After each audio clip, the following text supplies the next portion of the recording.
Nobody warns you about this decade. They warn you about your 60s, they warn you about your 70s, but almost nobody sits you down and tells you the truth about what happens between 75 and 85. And I'll say this plainly, friends. This is not the decade where life ends. It's the decade where life asks you to become someone new, whether you're ready or not. Things that used to be automatic, walking into a room, remembering a name, climbing out of a car, suddenly require thought.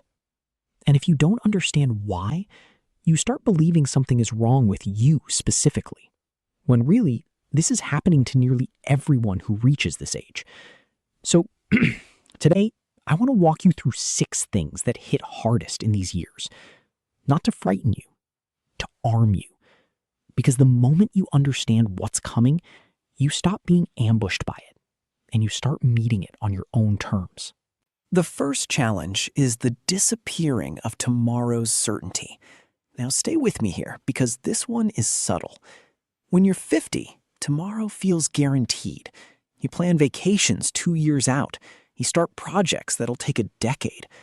But somewhere after 75, the calendar starts feeling different in your hands. I noticed it myself the year I turned 77. My neighbor asked if I wanted to plant a fig tree with him. Said it'd take 5-6 years to really bear fruit.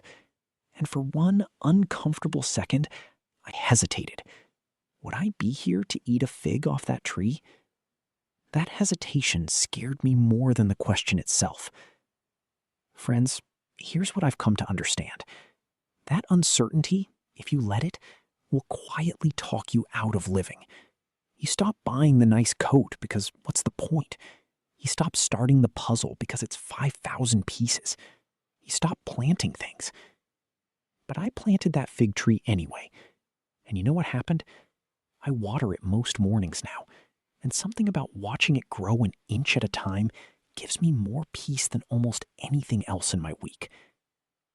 The lesson isn't pretend you have unlimited time. The lesson is act like the days you do have are worth investing in. Plant the tree, start the puzzle, buy the coat. Time being uncertain was always true at every age. You're only noticing it now.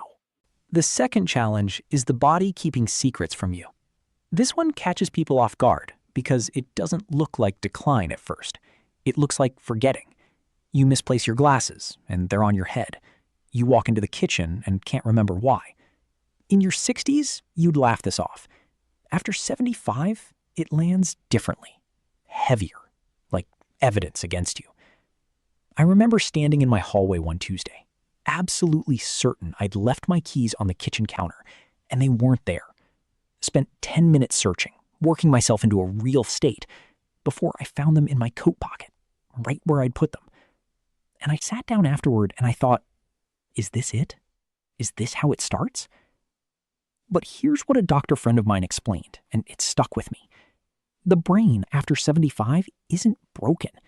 It's simply doing more work to sort through decades of accumulated memory.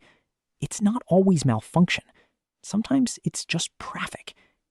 That doesn't mean ignore real changes. You should absolutely have conversations with your doctor about anything that worries you. But it does mean stop treating every small slip like a verdict.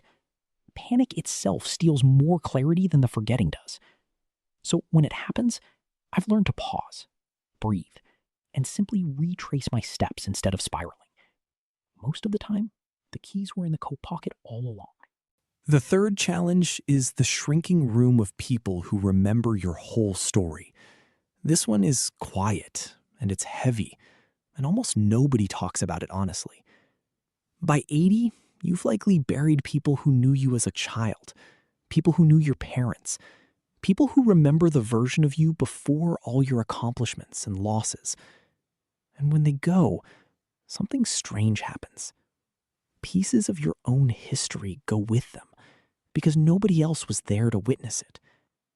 I lost my younger brother 2 years ago, and the hardest part wasn't only missing him, it was realizing he was the last person alive who remembered our mother's laugh the way I did. Nobody left to say, remember when. that's a particular kind of lonely that younger people simply haven't lived long enough to understand.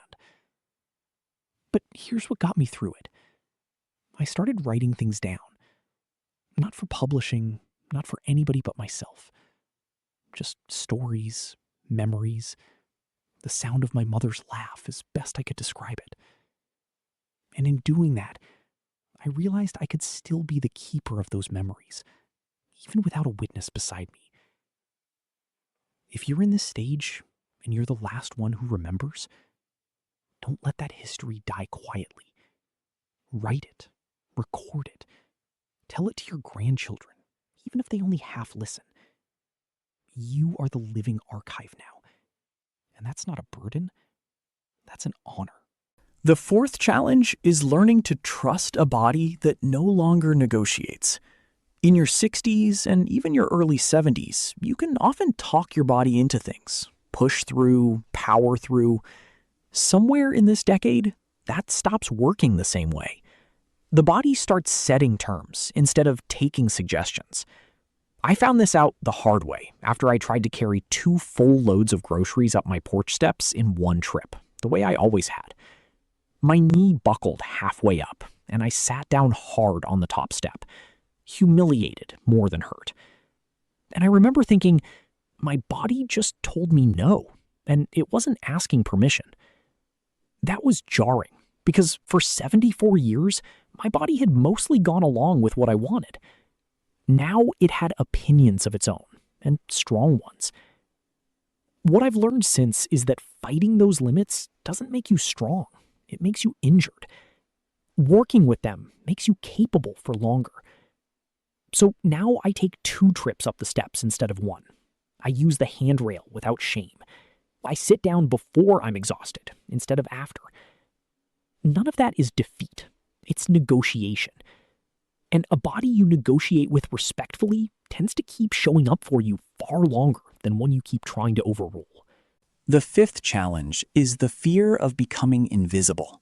This one is painful to admit, but I think it needs saying. Somewhere in your late 70s, you start noticing that the world moves a little faster around you than through you. Clerks talk past you to whoever you're with. Conversations at family gatherings drift toward things you don't quite follow. Phones, apps, shows you've never heard of. And slowly, a quiet fear creeps in. The fear that you're fading out of the picture while you're still standing right there in the room. I felt this sharply at my granddaughter's college graduation party, surrounded by younger relatives deep in conversations I couldn't enter. And for a moment, I felt like furniture, present but unnoticed. It stung more than I expected. But here's what changed things for me. Instead of waiting to be pulled into conversations, I started starting them. I asked my grandnephew about the video game he was playing. Really asked, not politely, but curiously. Turned out he had a lot to say, and he lit up telling me. Invisibility, I've learned, isn't only something done to you. Sometimes it's something you can push back against, one genuine question at a time. People rarely ignore someone who's truly curious about them. Age doesn't erase your ability to be interested in others, and interest is often the fastest way back into the room. And now the sixth challenge, maybe the one underneath all the others. It's the question of what these years are actually for. By this point, most of the big chapters have closed.